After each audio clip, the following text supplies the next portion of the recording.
Crypto Millennial here, back with another video.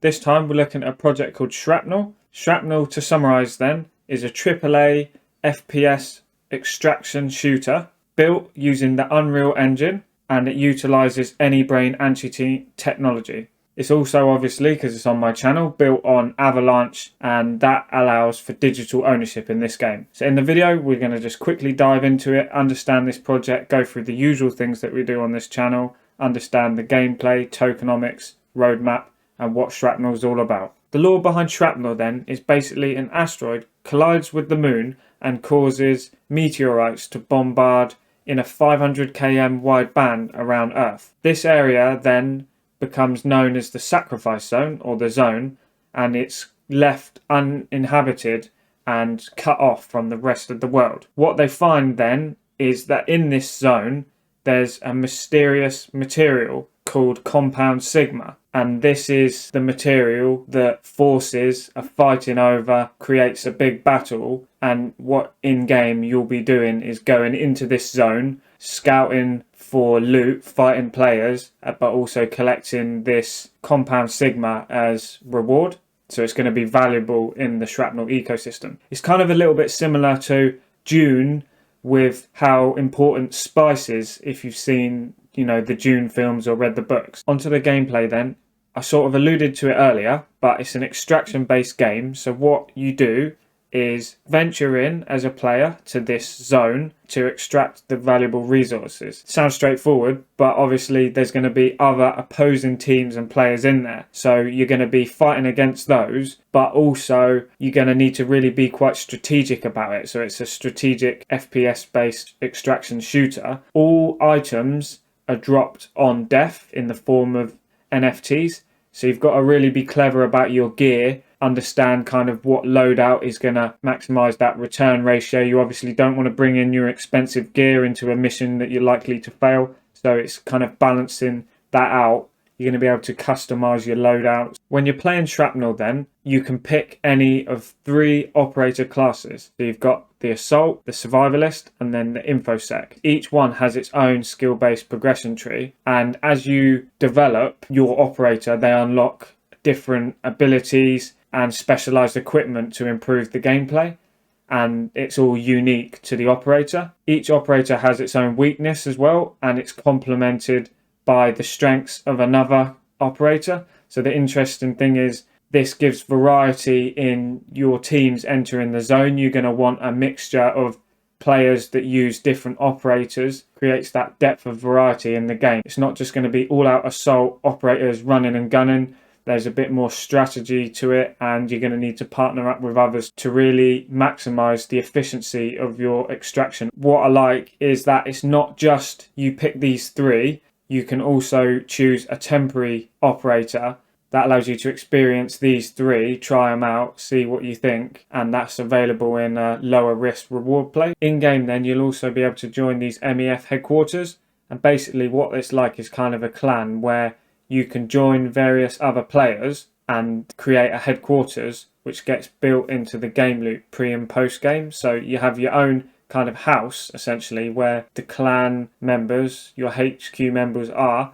You're able to look at each other's gear, look at your collective resources. There's going to be like an armory where you can show everything off and each other's skills and relax between games. Also, these headquarters are going to be visible to other players, so you can customize it how you want, make it look really cool, and other people in game that maybe aren't in a HQ will see that and perhaps want to join. So yeah, that's really cool that you're going to be able to have that area for your team. What they're also doing is implementing a reputation system. So as a player, you're going to have rankings on 3 separate things. Your creator reputation, so this is the marketplace rankings, kind of like eBay where you have your seller reviews, that sort of stuff. Then there's your player reputation, so this is for in-game rankings, your skill, good sportsmanship, that sort of stuff. And then community reputation, so how you treat others in the Shrapnel ecosystem and contribute to the community. So that's really interesting to see that varied reputation system. And the main thing that I like about it is what they say here, in that the reputation system is designed to reward positive interaction as well as police negative behavior. So you can time out or mute for players.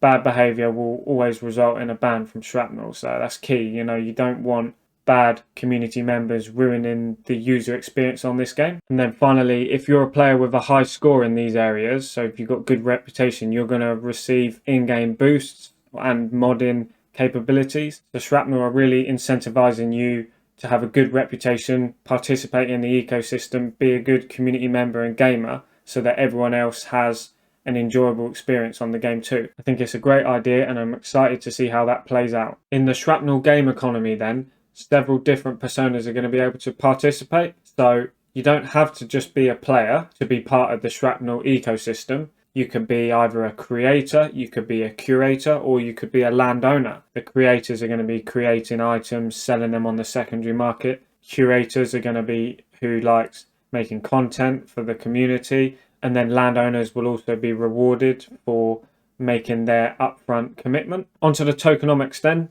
So there's going to be a native currency called Shrap. This token's going to be capped at 3 billion and it's never going to increase. And this is going to be the only token that's traded within the Shrapnel ecosystem. I kind of like what they've done here in that they've not got that 2 token model that we're familiar with. They're using 1, which is capped, as the main means of transaction in the ecosystem. So I'm very interested to see how that plays out. And then onto the token, what you're going to be able to do with the Shrapnel token. There's that governance layer. You can use it for DAO voting on player created content.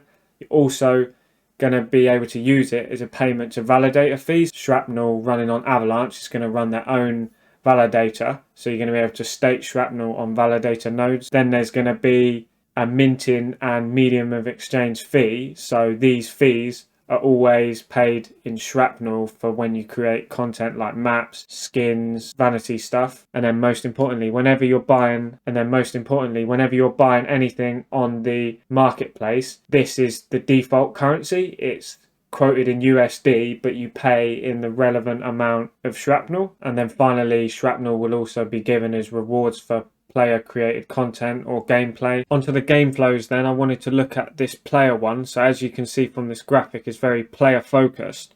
So for example, you've got a player going into an extraction, which is the map. Any gear that's won or lost goes to those players. Gear that's not extracted in that map then gets burnt. And then obviously players are going to be buying stuff and gear from the Shrapnel market. They're going to be also able to do quests where they get rewards in Shrap. To cover the roadmap then quickly, obviously it's in active deployment.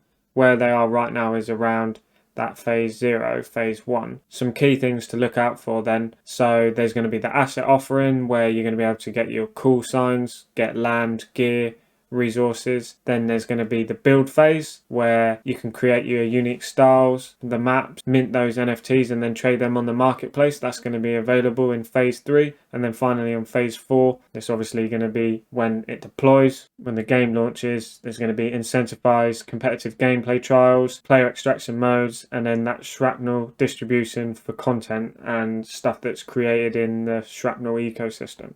To cover quickly the team then, it's a very big team. They've got a wealth of experience, have worked at HBO, a lot of them, experience on Westworld VR. Some individuals have worked on Halo, the new Harry Potter game, some NASCAR games, Madden, NFL, Bioshock. There's a lot of experience in this team and I feel confident that they're going to be able to deliver given they've got that industry level experience. We've just got to wait and see the results and really looking forward to seeing some trailers on this game. Onto the investors then. As you know, it's not cheap to make a game, so there's going to need to be a lot of capital raised. I've seen that they've raised 10 million from investors in a VC funding series, and there's lots of familiar names in the gaming space that you can see here. So Polychain Capital, Defiance Capital, Merit Circle, they're always involved in games, GameFi, 3 Arrows Capital, Razor. It's nice to see a non-crypto name out there, so that's interesting. I'd like to know more about that partnership. That's everything from me then. Hope you enjoyed the video, understand more about Shrapnel, and are as excited about this project as I am. Thanks so much for the support. Sorry I've not uploaded in a while, but I enjoy what I'm doing, and no matter the market sentiment, I'm going to continue to put out